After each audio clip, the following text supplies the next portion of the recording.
Welcome back mga kababayan sa aking YouTube channel at ngayon ay bibigyan ko kayo or ito yung kadalasang Korean language vocabulary na hindi ko naman sinasabi na siguradong lalabas sa exam, pero nung nag-exam ako nung 2016, ito yung ibang lumabas dun sa exam ng 2016. Ako ay KLT 13 at salamat nga pala sa HTC Korean Language School sa Cavite. Ayan sila. Diyan ako nag-aral at sila din yung nag-guide sa amin. Sa umpisa pa lang, sa registration, sa pagbabayad ng exam, i-guide nila kami. Kaya sa totoo lang, nung mga time na yun, hindi naman talaga ako masyadong marunong tungkol sa mga ganyan. Lalo na sa mga online na ganyan. Tapos, sa pag-register para sa exam, sa pagbabayad, tinulungan nila kami. Tapos, doon mismo sa pagpunta namin sa venue. Kasi CBT ako, paper-based test. Doon ang exam ko sa National University. Yun, sinamahan din nila kami doon. Tapos nung nakapasa na nga sa exam, tapos sinamahan din nila kami sa hospital kung saan kami magpapamedical. Kaya maraming salamat sa HTC Cavite Korean Language School. Ginawa ko ang video na to dahil may nagtatanong sa ating mga subscribers, yun sa ating mga kababayan, na ang tinatanong nila sa akin ay kung ano ba daw talaga yung ang mga lumalabas na Korean language vocabulary sa exam. Tatanong din nga pala na isa natin ding kababayan na ang sabi niya, pagkatapos ba daw ng registration, pwede na daw ba magbayad? Hindi po ganon. Hindi ganon mga kababayan. Pag nag-register kayo sa exam, kunyari successful na yung registration, no? Nakapag-registered na kayo, ang gagawin nyo, hintayin nyo lang yung susunod na announcement ng DMW. Kasi magbibigay sila ng date kung kailan kayo pwedeng magbayad. At doon lang kayo magbabayad. Tinanong din niya kung ilang buwan o ilang taon daw ako nag-aral ng Korean language. Sasabihin ko sa inyo, nagsimula ako mag-aral ay 2015, May 3. Ang naalala ko noon, unang pasok ko noon sa Korean language school ay May 3. Laban pa mismo ni Manny Pacquiao at Mayweather boxing. Yun yung umpisa ko. Nag-aaral ako dun ay kulang-kulang 3 months. Ang pasok ko nun ay every Sunday lang. 10 Sunday. Kada linggo lang ang pasok ko. Ang schedule ko nun ay alas 12 ng tanghali hanggang alas 6 ng hapon. Yun nga sa sinasabi ko sa inyo na HTC sa Cavite, Korean Language Training at Korean Language School. At pagkatapos nga pala nung 10 Sunday na yun, ang ginagawa ko na lang noon, nag-review na lang ako sa bahay. Basa-basa na lang ako, tapos practice. Pero minsan, mini-message nila kami para ma-practice sa exam. Kunyari, kuya, punta ka dito sa linggo kasi meron kaming kumbaga ipapractice na kayo para sa exam. Kunyari meron silang ipapa-exam sa amin na katulad halimbawa ng mga kunyari may ginawa silang test paper na kahawig ng binibigay ng test paper ng mga nanggaling sa DMW. Yun, pinapractice nila kami. Kaya mas maganda gawin din nyo yan kasi alam ko may maraming sa YouTube kayong mapapanood na ganyan na yung mga nakaraang exam ginagawa nila ng video. Manood din kayo niyan para ma-practice kayo mag-exam. Para pagdating ng exam, hindi na kayo maninibago na ganun pala yung klase ng mga tanong, mga ganyan.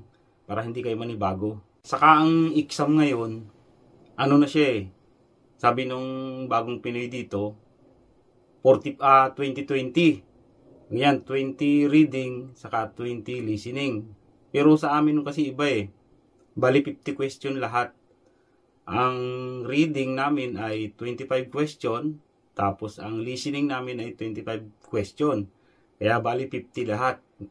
50 question lahat. Ngayon pala 40 question na lang. Halos isang taon din pala yung inabot simula nung nag-aral ako ng Korean language. Kasi nag-umpisa ako May 3, 2015. Tapos nakapag-exam ako ay March 2016. Tapos nalaman ko yung result ng exam namin April na yata yun, 2016. Kaya isang taon din palang ginugol ko. At ito na nga mga kabayan, umpisa na natin. Ibabahagi ko sa inyo yung mga lumabas na Korean language vocabulary doon sa exam namin noong March 2016. Hindi ko sinasabi sa inyo na ito yung siguradong lalabas sa exam. Ito ay example lang nun sa amin noong 2016 nung nag-exam kami. At para naman magkaroon kayo ng idea. Pero sa totoo lang, ito talaga yung kalimitang lumalabas. Mag-focus kayo sa, tatanungin ko kayo mga kabayan, ano ba ang dahilan kung bakit kayo nag-a-apply dito sa South Korea? Isa lang, di ba? Magtatrabaho kayo dito. Example lang yan kabayan, mga kabayan. O, kunyari, yan na nga. Kalimitan yan sa trabaho. O kaya ay yung mga gamit sa bahay. At simulan natin sa trabaho. Kunyari mag-umpisa tayo sa mga gamit. Katulad nito.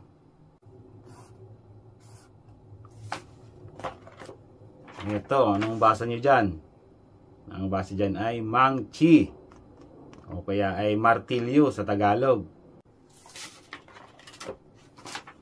Yan. Anong basa dyan? Kawi. Ibig sabihin, gunting. Julja. Ibig sabihin yan, tape measure. Yung panukat. Ano ang basa dito? Sonponggi.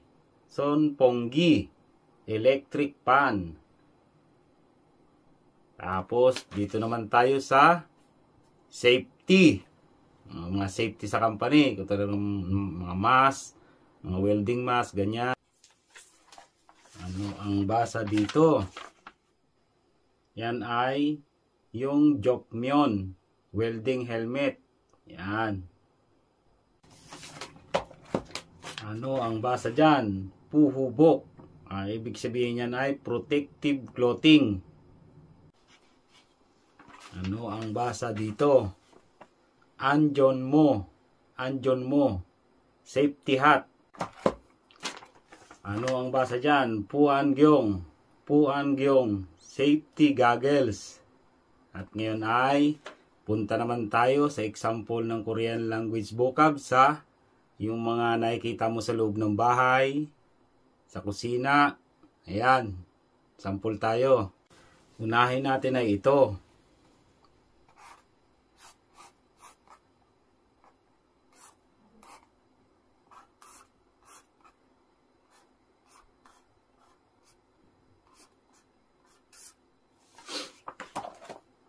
Ang basa dyan ay chotgarak. Chotgarak. Chopstick. Ano ang basa dyan? Kurot. Kurot. Ibig sabihin niyan plato. Plate. Ang salitang chimde. Chimde. Bed. Sige. Sige. Clock. Orasan. Tapos ito pa ngayon mga kabayan ha. Siyempre, mas maganda yung marami talagang alam ng vocabulary. Mag-isip kayo. Yung katulad ng unang sinabi ko, sa loob ng factory, sa loob ng trabaho, yung mga gamit dyan, tutukan nyo. Tapos yung safety. Tapos kung ano yung nakikita nyo sa loob ng bahay. Tapos tumutok din kayo sa, alamin din nyo yung mga vocabulary ng mga tulad ng taon, buwan, oras, minuto, sigurado yan, lalabas yung mga yan. Di ko sigurado, pero baka lumabas yung mga yan ha. Maraming salamat sa panonood. At sana ay nakatulong ang video na to sa inyo, lalo na sa mga baguhan na magre-register pa lang at magbabayad.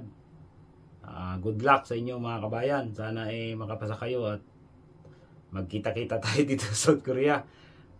Okay. See you in my next video.